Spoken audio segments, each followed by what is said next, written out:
La llamada prensa independiente se ocupa hoy fundamentalmente de Cristina, es el tema favorito, con indignación selectiva, hablábamos de esto hace instantes, pocas veces transmiten indignación, pero se la reservan particularmente para cuando algo tiene que ver con el kirchnerismo y en especial con la vicepresidenta.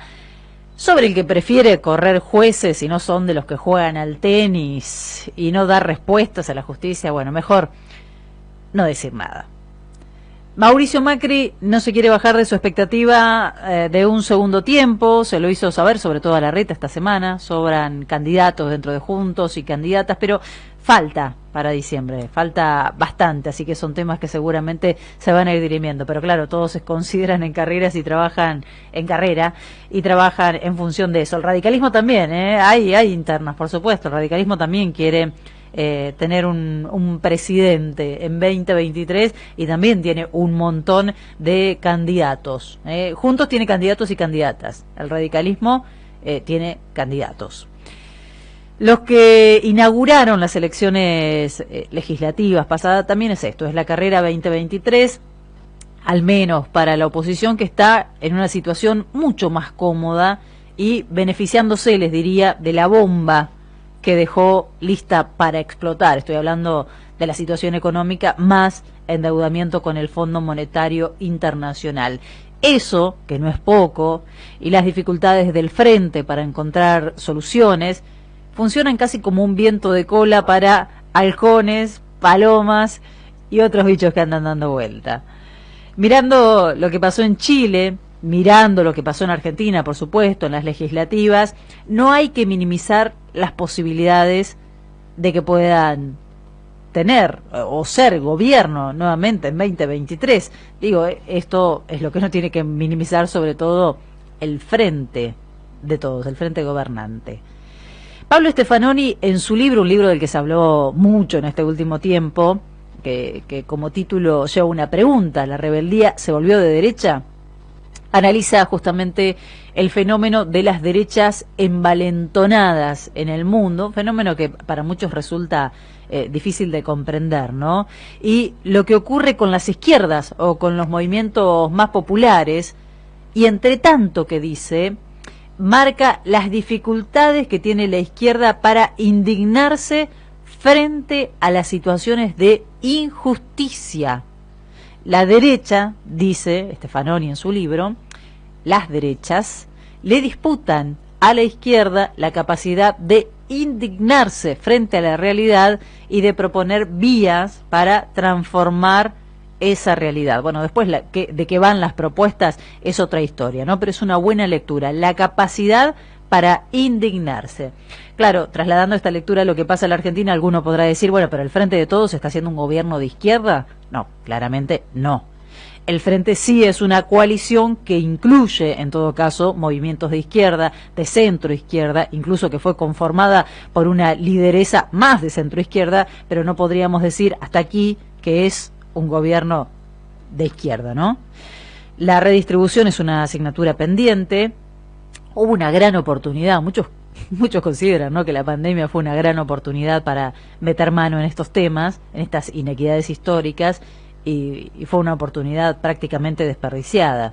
Hay una continuidad también que se observa en el aumento de la concentración de recursos en pocas manos, de poder, en definitiva, en pocas manos, y un aumento también de la pobreza, que marcan que por acción o por omisión, por dudas, por temor, por voluntarismo, por lo que sea, hasta aquí revertir esa tendencia desplegada por el gobierno de Mauricio Macri no ha sido posible. Ojo, no estoy diciendo que sea lo mismo uno que otro, para nada. Estoy marcando 2 o 3 puntos que son importantes y que son de pesos: la pobreza, la concentración de la riqueza, que lamentablemente no han tenido grandes transformaciones. Y no todo lo explica la deuda con el Fondo Monetario Internacional. La preocupación de muchos y muchas en el espectro del frente, peronistas y no, por el devenir en los siguientes años, y les diría especialmente por las próximas semanas en las que se dirime mucho, es a esta altura indisimulable, porque los problemas que castigan a los sectores populares se acentúan, mientras el frente parece que tiene dificultades para contener o para discutir las diferencias puertas adentro, discutirlas sin mostrar debilidad. Hay muchos en la platea que por supuesto están entusiasmadísimos con la posibilidad de una ruptura, y por supuesto que hay varios que alientan la posibilidad de esa ruptura en la platea, y algunos no tanto en la platea, Y aquí me parece que un poco sí aplica la cita del libro que mencionaba, la imposibilidad de indignarse del gobierno frente a injusticias cotidianas, frente a los abusos, por ejemplo, de los formadores de precios que empujan los números de la pobreza, pero además la imposibilidad de reaccionar, fundamentalmente eso, de indignarse y de reaccionar, es lo que deriva en incertidumbre, en enojos y en desesperanzas. No hacer en muchos casos, no poder hacer, no lograr, es dejar hacer, y en definitiva con el tiempo esto termina definiendo el perfil de este o de cualquier gobierno, más allá, insisto, de esa pesada herencia que siempre hay que tener en cuenta. Esa es la sensación que persiste de tanta marcha y contramarcha que finalmente no lograron solucionar temas muy concretos, pero que sí dejaron expuesto al frente y a las diferencias internas. Varias voces dentro del frente señalan la necesidad de institucionalizar la coalición. De esto se habló bastante en la semana. Se citan algunos probables modelos a seguir, se mira Uruguay, pero independientemente de esta formalización o de esta institucionalización, es claro que hay tironeos dentro del frente, hay crisis, y las dificultades sobre cómo se arriba a las consignas que fueron bandera en el año 2019, fundamentalmente me parece que es lo que subyace, ¿no? Quizás más que institucionalizar, es hora de chequear posiciones. ¿Los objetivos siguen siendo los mismos que en 2019? ¿Están todos de acuerdo en eso? Porque pasaron muchas cosas desde 2019 hasta aquí. Entre otras cosas, una pandemia, ¿no? Si escuchamos, no hay muchas diferencias en el destino, digo, si escuchamos las diferentes voces dentro del frente. Parecen todos más o menos, a grandes rasgos, querer los mismos objetivos, pero sí hay muchas diferencias sobre cómo se logran esos objetivos y en qué tiempo se logran. Las diferencias entre los actores del frente también se plantean en las voces que se eligen escuchar, ¿no?